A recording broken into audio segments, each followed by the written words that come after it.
Hello दोस्तों, Bharat updates channel में आपका स्वागत है। और दोस्तों आज है 3 दिसंबर, तो 3 दिसंबर के यहाँ पे 13-14 इंपॉर्टेंट अपडेट्स आप सभी के लिए लेकर यहाँ पर आ चुका हूँ। तो ये कुछ यहाँ पे अपडेट्स रहने वाले हैं। इसके अलावा और भी अपडेट्स हैं जो आपको इस वीडियो में देखने को मिलेंगे, तो वीडियो को पूरा देख लीजिएगा। ठीक है, तो दोस्तों यहाँ पे जो बात करूँगा वो इम्पोर्टेंट ही बात होगी। ठीक है, बीएड के बारे में भी यहाँ पे मैं बात करने वाला हूँ। तो चलिए पहले देख लेते हैं, पहले अपडेट के साथ शुरू करते हैं। तो ये रही, हिमाचल में 24 घंटों में आए हैं कोरोना के 85 नए केस, 113 हुए ठीक। ऊना में 27, कांगड़ा में 23, शिमला में 16, मंडी में 6, सोलन में 6, हमीरपुर में 4, बिलासपुर में 2, कुल्लू में 1। और कुल संक्रमितों की संख्या की बात करें तो 2,27,354 और एक्टिव केस हैं 835। और अब तक जो है 2,22,669 जो है ठीक हो चुके हैं टोटल। ठीक है, चलिए नेक्स्ट अपडेट ये रही। कल जयराम दिल्ली जाएंगे, नड्डा के साथ लौटेंगे। तो मुख्यमंत्री जयराम ठाकुर शनिवार को नई दिल्ली जाएंगे। वह भाजपा के राष्ट्रीय अध्यक्ष जगत प्रकाश नड्डा और केंद्रीय स्वास्थ्य मंत्री मनसुख मंडाविया से मिलेंगे। रविवार को उन्हीं के साथ लौटेंगे और बिलासपुर में होने जा रहे कार्यक्रम में शामिल होंगे। भाजपा प्रदेश अध्यक्ष सुरेश कश्यप और खाद्य एवं नागरिक आपूर्ति मंत्री राजेंद्र गर्ग ने बताया कि भाजपा के राष्ट्रीय अध्यक्ष जगत प्रकाश नड्डा 5 दिसंबर को दिल्ली से चंडीगढ़ आएंगे। फिर हेलीकॉप्टर से चंडीगढ़ से बिलासपुर के लोहणू मैदान में सुबह 11 बजे पहुंचेंगे। उनके साथ केंद्रीय स्वास्थ्य मंत्री डॉक्टर मनसुख मंडाविया, केंद्रीय सूचना एवं प्रसारण मंत्री अनुराग ठाकुर, मुख्यमंत्री जयराम ठाकुर और हिमाचल प्रदेश सरकार के प्रमुख मंत्रीगण भी वहाँ पे होंगे। ओके, चलिए दोस्तों नेक्स्ट अपडेट ये रही। दूसरी डोज लगाने में 98% लक्ष्य किया हासिल, सीएम। तो कल रात 100% लक्ष्य हासिल करने के निर्देश, सीएम ने प्रदेश सरकार के वरिष्ठ अधिकारियों की समीक्षा बैठक की अध्यक्षता की। तो यहाँ पे बात करेंगे दोस्तों, मुख्यमंत्री जयराम ठाकुर ने कहा कि राज्य की कुल 53.77 लाख पात्र आबादी में से अभी तक लक्षित पात्र आबादी में से 98% को कोविड टीकाकरण की दूसरी खुराक देने का लक्ष्य हासिल किया है। यह चिकित्सकों, पैरामेडिकल स्टाफ और अन्य स्वास्थ्य कर्मियों की प्रतिबद्धता और समर्पण के कारण संभव हुआ है। सीएम वीरवार को शिमला में सरकार के वरिष्ठ अधिकारियों के साथ कोविड-19 टीकाकरण समारोह के आयोजन की तैयारियों की समीक्षा कर रहे थे। कहा कि बिलासपुर में एक मेगा कार्यक्रम करने की योजना बनाई है। इसमें केंद्रीय स्वास्थ्य मंत्री डॉक्टर मनसुख मंडाविया और भाजपा के राष्ट्रीय अध्यक्ष जगत प्रकाश नड्डा शामिल होंगे। ओके, और कोविड के अपडेट तो मैं आपको बता ही चुका हूँ। ठीक है, चलिए दोस्तों नेक्स्ट अपडेट ये रही। दियोट सिद्ध मंदिर में 1.5 साल बाद आज से शुरू हो जाएगी लंगर सेवा। तो उत्तर भारत के प्रसिद्ध शक्तिपीठ बाबा बालकनाथ न्यास ने श्रद्धालुओं को की सुविधा के लिए जो है लंगर सुविधा शुक्रवार से शुरू करने का निर्णय लिया है। श्रद्धालु अब मंदिर में पवित्र धूने के समीप भी पूजा कर सकेंगे। पहले लंगर और धूना कक्ष बंद रखा गया था। प्रशासन ने कोरोना नियमों का पालन करते हुए श्रद्धालुओं के लिए लंगर खोलने का निर्णय लिया है। न्यास प्रशासन ने अपील भी की है कि जिन श्रद्धालुओं ने कोविड वैक्सीन की दूसरी डोज नहीं लगवाई है उन्हें मुख्य द्वार और मंदिर परिसर में रही डिस्पेंसरी में वैक्सीन लगाई जाए। कोरोना के कारण 1.5 साल तक लंगर बंद रहा। इस कारण बाहर राज्यों से आने वाले श्रद्धालुओं को काफ़ी परेशानियों का सामना करना पड़ता था। रविवार के दिन बाहरी राज्यों से हजारों श्रद्धालु पहुंचते हैं। लंगर ना होने पर श्रद्धालु बाहर महंगे दामों पर भोजन करने पर मजबूर थे। तो अब ये सुविधा जो है शुरू हो चुकी है। ओके, चलिए दोस्तों नेक्स्ट अपडेट ये रही। संसद में गूंजा शिमला के लिए हवाई सेवाएं बहाल करने का मुद्दा। सांसद सुरेश कश्यप बोले, कोविड काल में बंद हुई सेवाएं जल्द की जाएं बहाल। शिमला दिल्ली के बीच हवाई सेवा का 2 माह बड़ा इंतजार। तो राजधानी शिमला के लिए हवाई सेवाएं बहाल करने का मुद्दा लोकसभा में भी गूंजा। सांसद सुरेश कश्यप ने संसद में कहा कि शिमला शहर ऐतिहासिक पर्यटन स्थल है। पूरे विश्व के मानचित्र पर इसकी अलग पहचान है। लिहाजा कोविड काल में बंद हुई हवाई सेवाएं जल्द बहाल की जाएं। कश्यप ने लोकसभा में कहा कि यहाँ के लिए पहले नियमित हवाई सेवाएं थी। वर्ष 2020 में सबसे ज़्यादा कोविड आया, तब से यहाँ की सेवाएं बंद हैं। एलायंस एयर का हवाई जहाज़ ATR 42 आता था। यह हवाई जहाज़ 30 से 35 लोगों को लेकर आता था, जो 8-10 लोगों को लेकर जाता था। पहले हवाई पट्टी होती थी, अब इसे बढ़ा दिया गया है। तो ये यहाँ पर इनका कहना है। ओके, चलिए दोस्तों नेक्स्ट अपडेट ये रही। पुलिस कांस्टेबल ने तेज किया अभियान, सीएम ने डीजीपी को दिए सख्ती के आदेश, संशोधित पे बैंड मामला। नड्डा के कार्यक्रम में आक्रोश रैली निकालेंगे कांस्टेबलों के परिजन, पुलिस मुख्यालय का अनुरोध, सोशल मीडिया में ना करें बयानबाजी। संशोधित पे बैंड 8 की बजाय 2 साल में देने की मांग पर अड़े साल। 2015 से भर्ती सैकड़ों पुलिस कांस्टेबल और सरकार के बीच जो है बात बिगड़ती जा रही है। निर्देश के बाद भी अतिरिक्त मुख्य सचिव वित्त के साथ पुलिसकर्मियों की बैठक न होने के बाद कांस्टेबल ने अपना अभियान तेज कर दिया। मैच का बहिष्कार जारी कर रखते हुए अब ईमेल जारी कर ऐलान किया है कि बिलासपुर में उनके परिजन भाजपा के राष्ट्रीय अध्यक्ष जेपी नड्डा के कार्यक्रम में विरोध रैली निकालेंगे। वहीं कांस्टेबलों के सोशल मीडिया पर मुखर होने के बाद मुख्यमंत्री जयराम ठाकुर ने डीजीपी संजय कुंडू को मैच बहिष्कार और सोशल मीडिया पर पुलिस कर्मियों की बयानबाजी पर सख्ती के करने के आदेश यहाँ पे दिए हैं। मुख्यमंत्री ने कड़े तेवर के बाद पुलिस मुख्यालय ने अपने फेसबुक पेज पर के जरिए पुलिसकर्मियों से अनुरोध किया कि वे वेतन विसंगतियों के संबंध में लिखित ज्ञापन पुलिस मुख्यालय के माध्यम से राज्य सरकार को भेजें। ओके, और टिप्पणी करने से बचें, सोशल मीडिया पर टिप्पणी करने से बचें, ये यहाँ पर कहा गया है। ओके, चलिए दोस्तों नेक्स्ट अपडेट ये रही। पीस मिल वर्करों की हड़ताल से सूबे में खड़ी हो गई 150 से ज़्यादा बसें। एचआरटीसी की बसें कम चलने से लोकल और लंबे रूट हो रहे प्रभावित। पीस मिल वर्कर तुरंत अनुबंध पर ना लिए तो खड़ी होंगी एचआरटीसी बसें।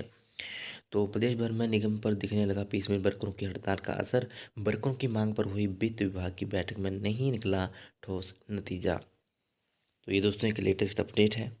ओके, चलिए दोस्तों नेक्स्ट अपडेट ये रही। 12,205 फीट की ऊंचाई पर काजा में पहली बार होगी महिला आइस हॉकी राष्ट्रीय स्पर्धा। -डिग्री रहता है घाटी का तापमान, हिमाचल को मिला मेजबानी का मौका। तो 25 दिसंबर से खिलाड़ियों के लिए कैंप, 80 खिलाड़ियों का प्रतियोगिता से पहले लगेगा कैंप। ओके, चलिए दोस्तों नेक्स्ट अपडेट ये रही। केंद्रीय विश्वविद्यालय में छात्र परिषद के प्रतिनिधियों के लिए मतदान आज। 20 में से 12 प्रतिनिधि निर्विरोध चुने, एक पद पर नहीं आया कोई भी नामांकन। तो देहरा, धर्मशाला और शाहपुर कैंपस में होगा मतदान। शाम 5 बजे तक प्रबंधन विजेताओं की करेगा घोषणा। चलिए नेक्स्ट अपडेट दोस्तों ये रही। स्टाफ नर्स और ऑक्शन रिकॉर्ड भर्ती परीक्षा का परिणाम घोषित हो चुका है। पेट्रोल पंप अटेंडेंट भर्ती परीक्षा का परिणाम भी घोषित हो चुका है। तो यहाँ पे पोस्ट कोड है 893 स्टाफ नर्स, दूसरा है 899 पोस्ट कोड कृषि ऑक्शन रिकॉर्डर के लिए, और एक है आपका 877 एचआरटीसी में पेट्रोल पंप अटेंडेंट के 3 पदों के लिए भी जो एग्ज़ाम लिया गया तो उसका रिजल्ट भी डिक्लेयर कर दिया गया है। ठीक है, तो आप ये वेबसाइट के ऊपर चेक कर सकते हो। नेक्स्ट अपडेट दोस्तों ये रही। प्रार्थी के साथ पक्षपात पर हाईकोर्ट ने बिजली बोर्ड प्रबंधन को दी सचेत रहने की नसीहत।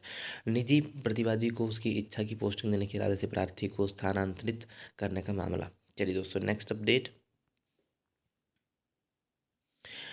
ये रही। दोस्तों 554 पदों के लिए भर्ती प्रक्रिया शुरू, आयोग ने मांगे आवेदन। दोस्तों HPSSC की तरफ से एक नई रिक्रूटमेंट जारी कर दी गई है। न्यू रिक्रूटमेंट जो है निकाली गई है, उसमें 554 पद भरे जाएंगे और 6 दिसंबर से लेकर आप 5 जनवरी 2022 तक आप अप्लाई कर सकते हो। 18 से 45 इसके लिए एज रखी गई है। और जूनियर ऑफिस असिस्टेंट के फिर से इसमें 148 पद अकेले राज्य विद्युत बोर्ड, और टोटल यहाँ पे कुल मिला के 200 वैकेंसीज हैं JOE की भरी जाएंगी। बट पिछली जो वैकेंसीज हैं उनका भी कुछ हुआ नहीं और ये अगली पोस्ट ये निकाल दी है। तो ये आप देख सकते हो यहाँ पे। और अगर डिटेल में आपको नोटिफिकेशन चाहिए हो तो मुझे बता देना, डिटेल में आपको पूरा मैं बता दूंगा कि कहाँ पे कितनी है, कैसे अप्लाई करना है, सब कुछ। ठीक है, वो चाहिए होगा तो मुझे यहाँ पे इस वीडियो में कमेंट करके बता देना। ठीक है, अभी मैं बात कर लेता हूँ दोस्तों यहाँ पे। हाँ, एक और था। हाँ, HPU बीएड में कौन कौन अप्लाई कर सकता है और कौन, ये आपके लिए इम्पोर्टेंट अपडेट है, इसको ध्यान से देख लेना दोस्तों।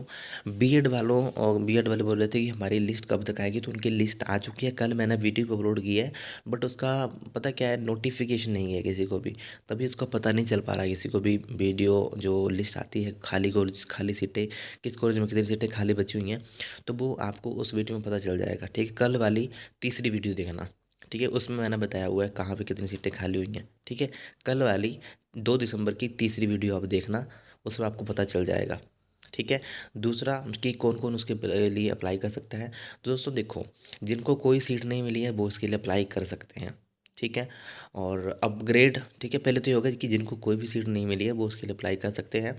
और अगर जिनकी कोई ID वगैरह ऊपर नहीं हो रही तो वो HPU को कॉन्टैक्ट करना पड़ेगा उनको। ठीक है।